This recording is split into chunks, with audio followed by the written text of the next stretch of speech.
ассалому алайкум тамошобинони телевизиони варзиш. барномаи фатҳ манзури шумо мегардад ва дар ин барнома мо бозиҳои лигаи якумро таҳлил мекунем. мавсими имсолина лигаи якум оҳиста-оҳиста ба анҷом расида истодааст. ду даври дигар то хотимаи мавсим боқӣ мондааст. дастаи ваҳдат ин мавсим низ натавонист ки ба лигаи олӣ барояд. футболбозони ваҳдат дар даври охирин тавонистанд ки Парвозро бо ҳисоби 1-0 мағлуб намоянд. пас аз ин пирӯзӣ ваҳдат бо касби 36 имтиёз дар зинаи шашум қарор дорад. Файзкан яке аз дастаҳои пешсафи лигаи якум ба ҳисоб меравад. даста қабл аз ин вохӯрӣ 39 имтиёз дошт ва бо тими Сарои Камар дидор анҷом дод.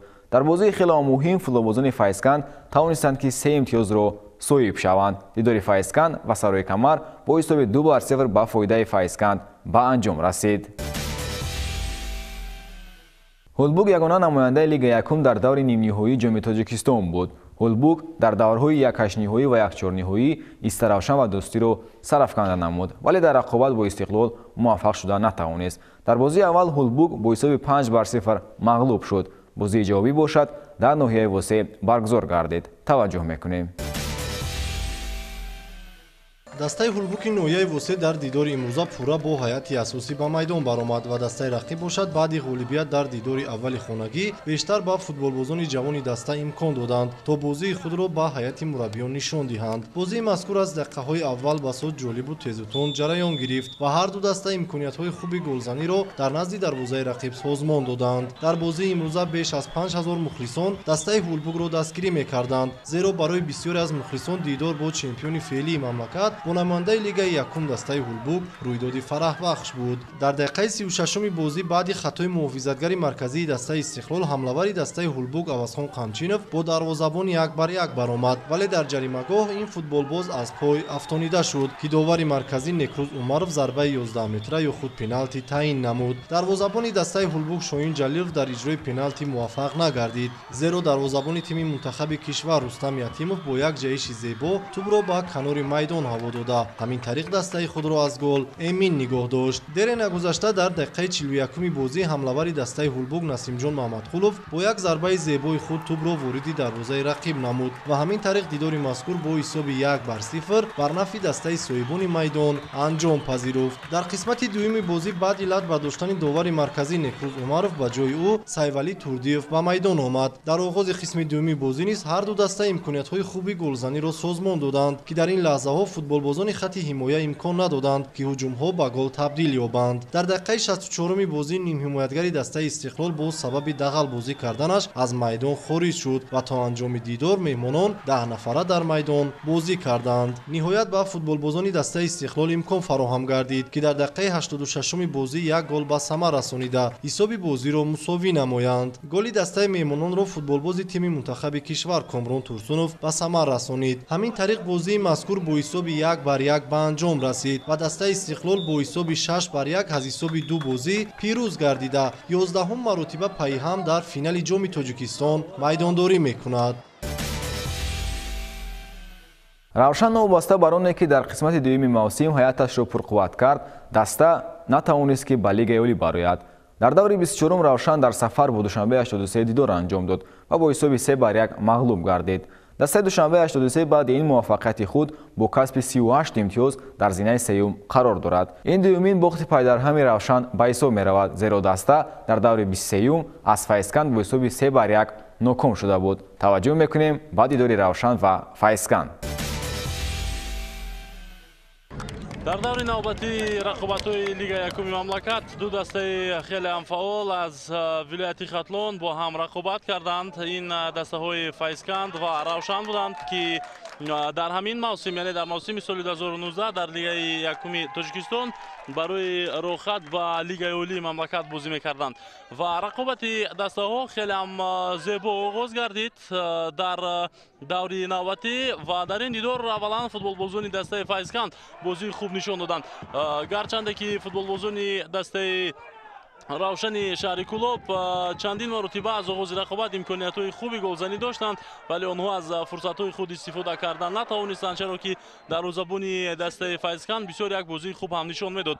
Дар дақиқаи 13-уми рақобат футболбозони Файзкан бисёр як имкони олӣ барои задани голро ба миён оварданд ва аз ин фурсати хуби голзанӣ Ҳоҷи Акбар Узоқов истифода кард ва ҳисобро 1-0 намуд.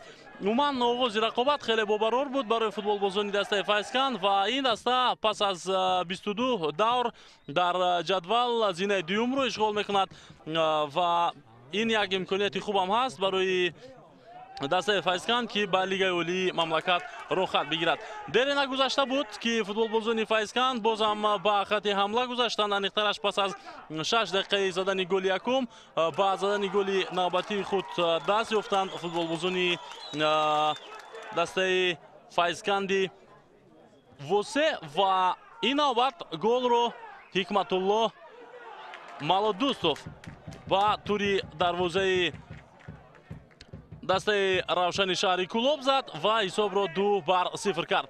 Дар қисмати аввал бозам имкониятҳо буданд барои ҳар ду даста, бахусус барои футболбозони дастаи Файзкан, то ин ки шумораи голҳои хешро бештар намоянд дар ҳамин дидор, аммо дар чанд маротибае ки зарба зада мешуд, дарвозабони дастаи равшани шаҳри Кӯлоб хуб бозӣ мекард ва дарвозаашро аз гол Эмин нигоҳ дошта метавонист. Рақобат идома меёфт. Дар дақиқаи 34-уми бозӣ ҳисоб 2-1 шуд. Далер Чолов ба задани голи хеле ҳам зебо даст ёфт дар ҳамин лаҳза пас аз партофти ҳамдастааш аз канор ки бо сар анҷом шуд. Қисмати якуми бозӣ 2-1 ба нафи дастаи Файзкан ба анҷом расид ва футболбозони равшан аз оғоз дар нимаи дуюм талош мекарданд ки ҳисобро баробар намоянд, вале ба онҳо муяссар намегаштид анҷом додани ин кор. ҳоло мебинем ки чӣ тавр имконияти олӣ доштанд онҳо барои ҳисобро баробар кардан ва дар ин вазъият дарвозабони дастаи Файзкан аслан имкони бартараф кардани зарбаи рақибро надошт, вале ба ҳар сурат футболбозони равшан ба задани гол даст намеёфтанд, ҳарчанд ки зарбаҳоро пайҳам равон мекарданд ҷониби дарвозаи рақиб. умуман Файзкан 48 имтиёз дорад ва Парвоз 49 имтиёз дорад. дар зинаи аввал аст. барои Файзкан ки яке аз дастаҳои хеле ҳам қавӣ аст дар Лигаи якум, имкон аст ки ба Лигаи олӣ роҳ биёбад. голи сеюми дастаи Файзкан дар дақиқаи 75 аз ҷониби Маҳмадалӣ Содиқов зада шуд ва ҳисоб 3-1 гардид. ин ҳисоби ниҳоии рақобат буд, гарчанде як зарба 11 метра таъин карда шуд, вале ин зарбаро бозам дарвозабони дастаи Файзкан бисёр хуб тавонист бартараф намояд ва ғалабаи дастаашро таъмин ҳам созад дар ҳамин радиф. футболбозони равшани шаҳри Кӯлоб дар ин дидор бештар ба қоидавайронкуниҳо даст медоданд ки ин чиз сабаб мешуд футболбозони Файзкан аз вазъиятҳои стандартӣ дар назди дарвозаи дастаи рақиб хуб истифода кунад. умуман ҳисоби ниҳоии бозӣ 3-1 шуд ба нафъи дастаи Файзкан ва 3 имтиёзи навбатиро ин даста ба даст овард ва дар ҷадвал зинаи дуюмро ишғол намуд. дастаи равшан бошад акнун имконияти роҳ ёфтан ба Лигаи олии мамлакатро барои мавсими соли 2020 аз даст дод. биёед акнун назар мекунем ба натиҷаи бозиҳои даври 24.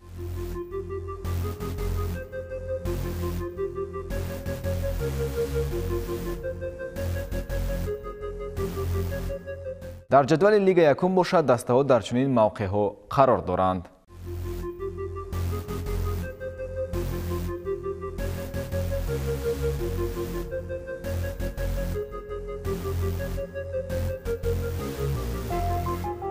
акнун биёед назар мекунем ба рақобатҳои даври 25-уми Лигаи якум.